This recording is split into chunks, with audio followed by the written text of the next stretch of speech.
Mas. Gimana? Aku itu termasuk hasil beranjangan jenengan apa enggak? Menurutmu?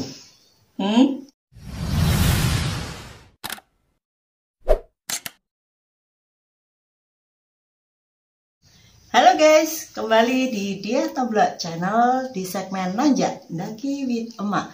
Masih bersama saya, Dia dan Mas Bojo, Mas Alex Puji Winarto.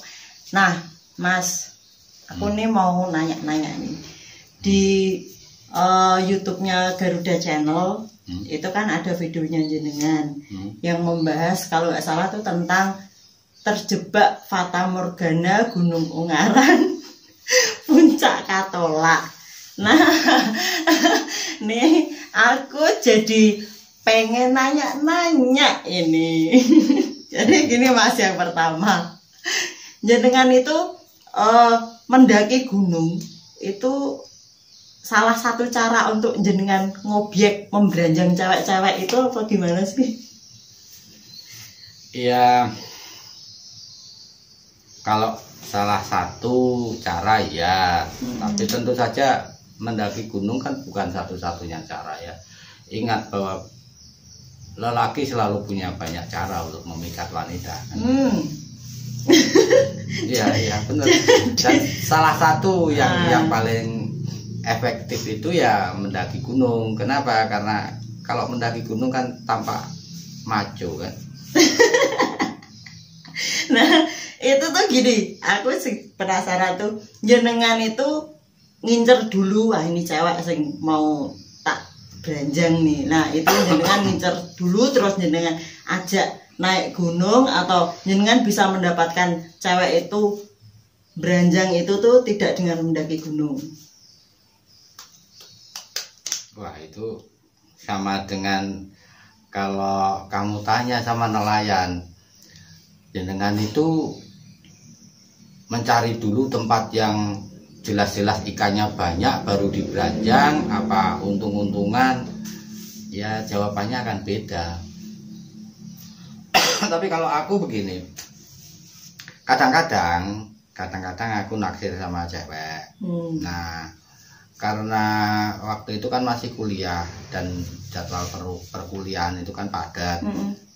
Belum lagi soal beda jurusan. Nanti kalau di tempat saya pas nggak padat, di tempat dia padat. Jadi kesempatan untuk berduaan kemudian speak itu kan terbatas pada jam apel. Nah, kalau di kos-kosan kamu kan bisa bayangin ini kursi panjang di teras itu kadang-kadang kan cuman bu itu ya. Kita harus coupling. Jadi kalau kita ngapelnya sore kita masih dapat tempat dan itu jejer-jejer pasangan. Terus privasinya di mana? Kan gitu. Kaplingan. Ya, istilahnya dulu gitu. Wah, nggak dapat coupling, artinya ya akhirnya kalau kita belum cukup dekat untuk ngajak dia keluar kan akhirnya cuma pura-pura pinjem buku. Ya kan begitu. Padahal beda jurusan kan gitu. Beda jurusan pinjem buku apa kan begitu. Pusing deh pokoknya. Nah, kadang-kadang kita kayak cinlok, jadi tadinya nggak ada rasa. Nah, setelah sampai di pendakian mungkin karena merasa apa ya seperjuangan sama-sama capek, kemudian adanya cuman pohon-pohon, udara dingin. Nah, yang tadinya tidak tampak cantik jadi tampak cantik. Kan perbandingannya sama semak, sama pohon pinus, sama apa kan? Lu ini jujur loh. Perbandingannya kok kayak iya, gitu. Sekarang kalau kita lihat pohon ini ada cewek. Kan tetap ini lebih apa ya? Memenuhi estetika kan ada hidungnya, ada pipinya, ada matanya. Yang tadinya kurang cantik jadi oh iya ya, cantik. Karena apa? Karena kita bisa melihatnya lebih detail gitu. Aku. Nah Mas, ini intermezzo ya. Kita kan juga udah nikah. Nah aku tuh mau nanya, penasaran banget peluang diterima sama ditolaknya itu kalau beranjang kayak gitu tuh berapa persen perbandingannya? Mesti banyak diterimanya.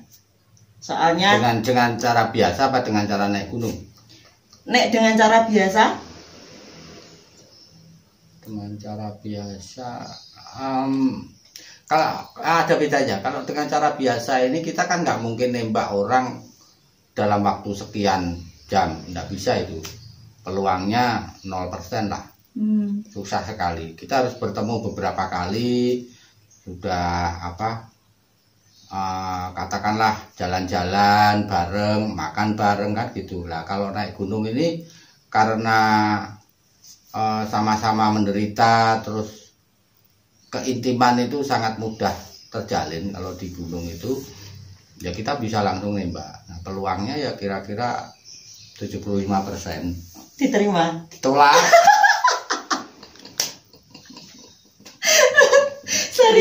Serius. Tak kirain diterima loh. Udah 75% ditolak. Gini loh maksudnya kan, ditembak Alex setan gunung gitu kan keren kan, waktu itu nggak banyak orang mendaki. Nah, ditembak Alex kok ditolak itu loh kan. Ini tak ceritain. Dulu saking populernya saya di lingkungan itu ya, di lingkungan setidaknya di kawasan Sampangan, terus mahasiswa IKIP negeri di tahun-tahun itu kan banyak orang yang pengen kenalan karena pendaki gunung itu masih langka. Apalagi setelah peristiwa Gunung Slamet yang menelan korban itu dan saya menjadi satu-satunya survivor. Banyak sekali orang pengen kenalan cewek-cewek itu. Nah, tapi banyak diantara yang pengen kenalan itu setelah kenalan terus sudah nggak ada kontak lagi. Jadi cuma ngobrol, minta diceritain dan sebagainya, sudah selesai. Ada satu yang lebih menyakitkan, saya nggak usah ini ceritakan namanya, tapi saya akan ingat-ingat wajahnya seumur hidup saya ini. Jadi begitu sampai di depan kos-kosan, teman saya kan manggil, Alex itu dicari orang apa? Kayak biasanya lah mau kenalan, dia baca koran terus pengen tahu kamu. Begitu saya keluarin orangnya ini malah ngomong sama temennya, yuk nggak jadi aja, pulang aja. Terus temennya tanya, kenapa? Orangnya kecil.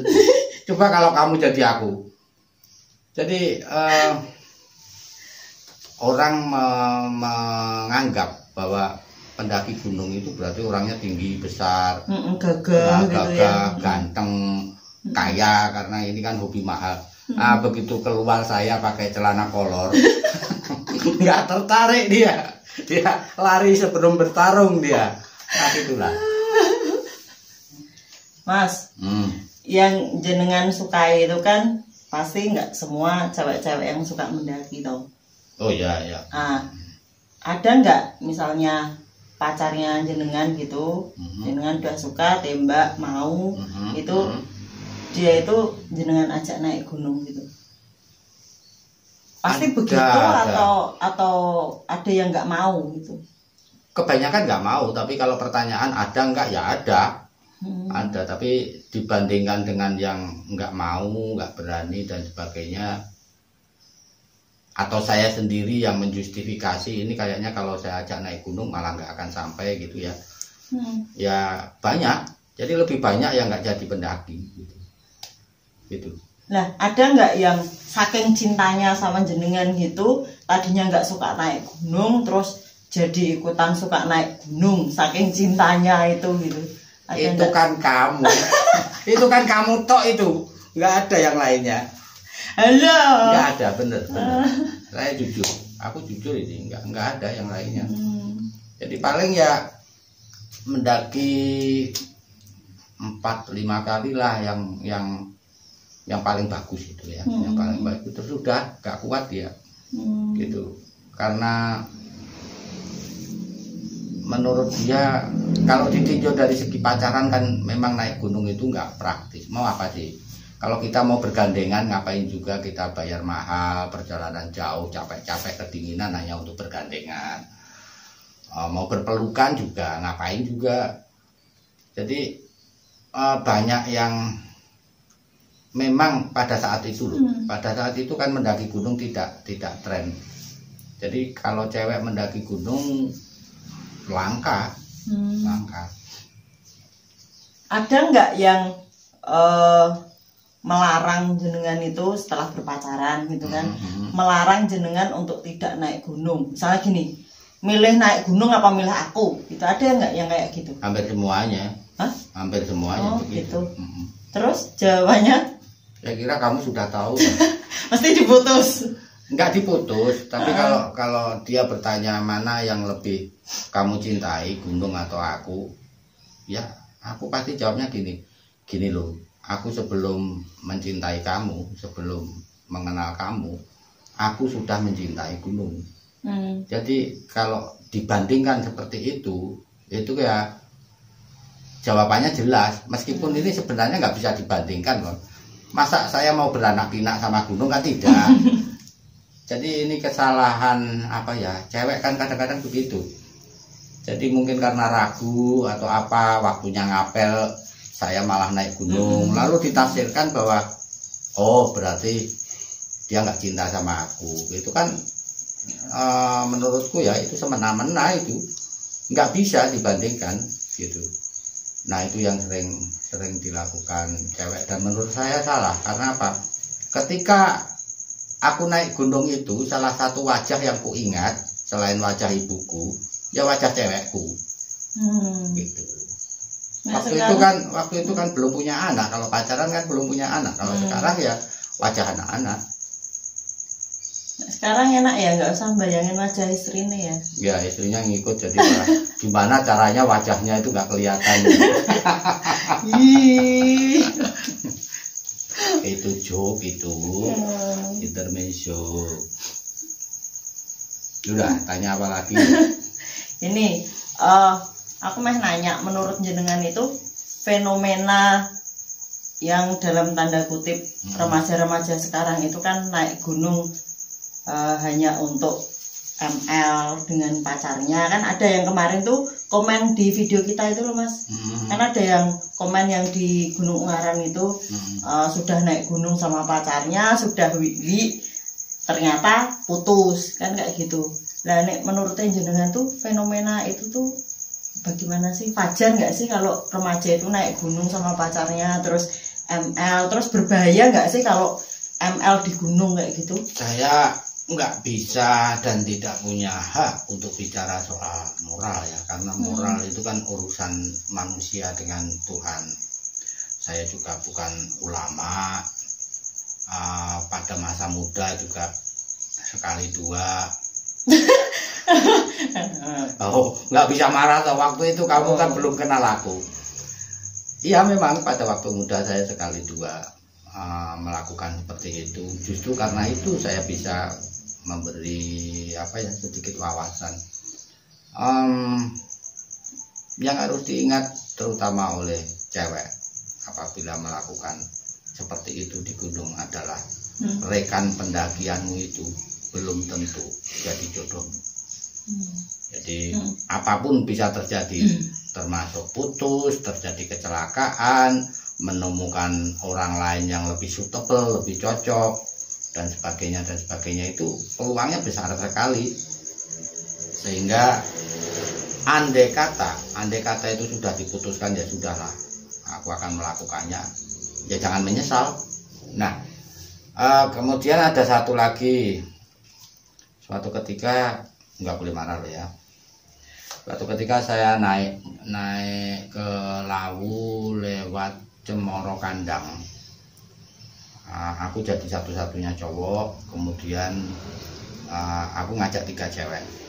Jadi ini ceritanya seperti kalau dulu waktu kecil aku belajar tentang novel Anak Perawan di Sarang Penyamun. Ini terjadinya malah anak penyamun di sarang perawan, kan gitu ya. Nah salah satu dari cewek ini pacarku.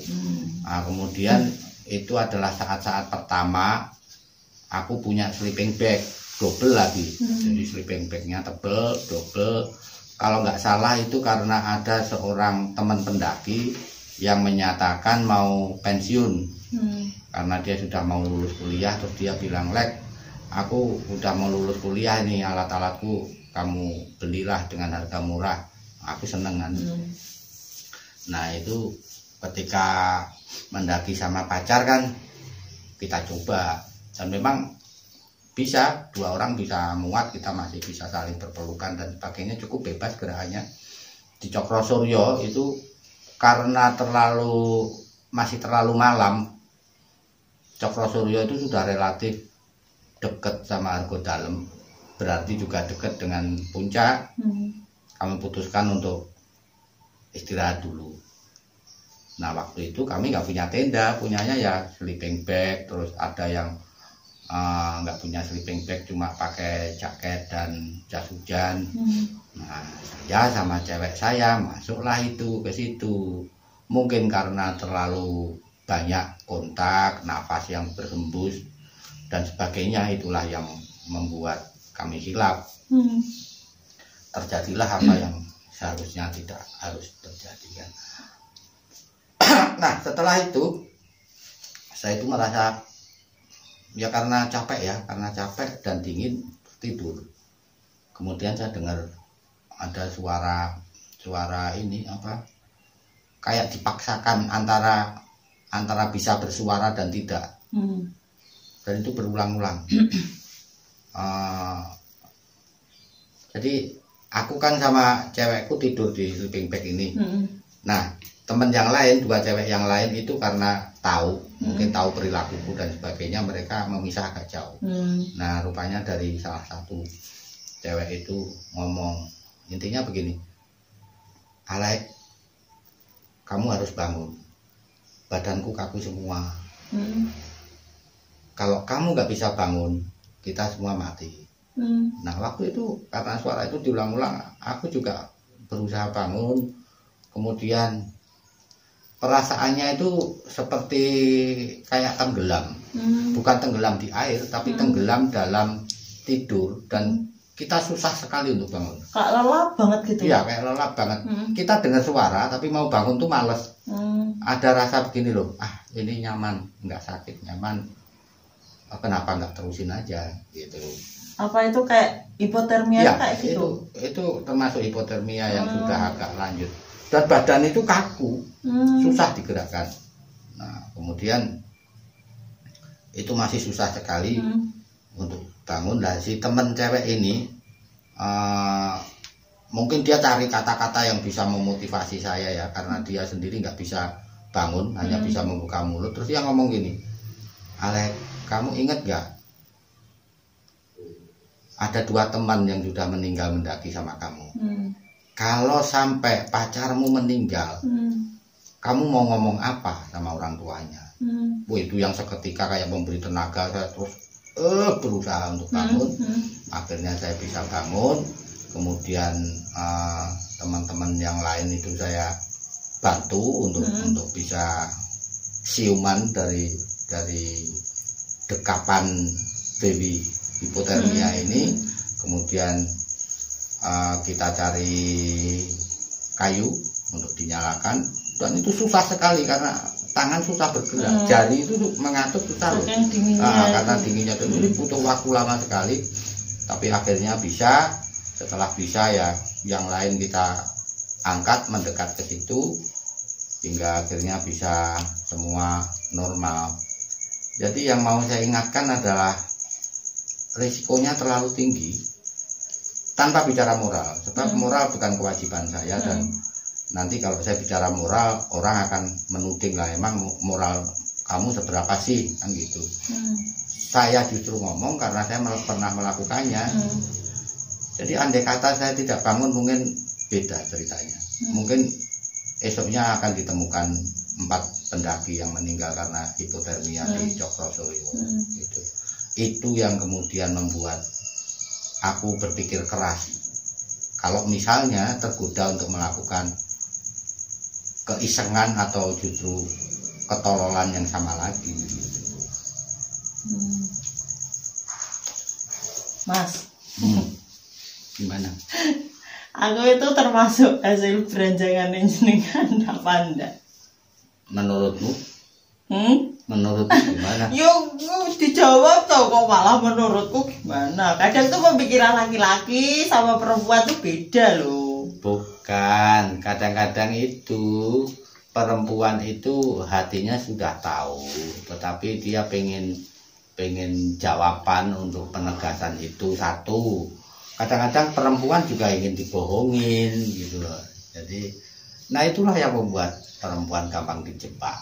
Gitu. Jadi kalau kamu tanya begitu, aku balik bertanya aja, menurutmu itu kamu tak beranjang apa enggak, kan gitu. Jangan-jangan aku yang kamu beranjang. Malah aku. Ternyata menarik ya guys pemikiran laki-laki itu. Mas terima kasih ya sudah jujur, nggak ada yang ditutup-tutupin. Jadi kenapa sayang sama aku? Enggak tahu. Gini loh, apa sayang atau cinta itu mesti harus dianalisa dan sebagainya. Ya enggak lah. Itu kan ada di hati, kita kan tinggal jalanin aja tuh. Iya tahu, tapi kan wanita itu tuh pasti pengennya kan kenapa sih sayang sama aku gitu. Kamu begini, kamu begini, kamu begini gitu. Ya udahlah, kamu begini, begitu, begini, begitu. Ya, oke, sekian dulu ya guys video kali ini. Kalau kalian ingin aku bahas apa lagi tentang beliau, korek-korek apa lagi tentang beliau, silahkan tulis di kolom komentar. Oke, sampai jumpa lagi. Salam lestari. Salam lestari.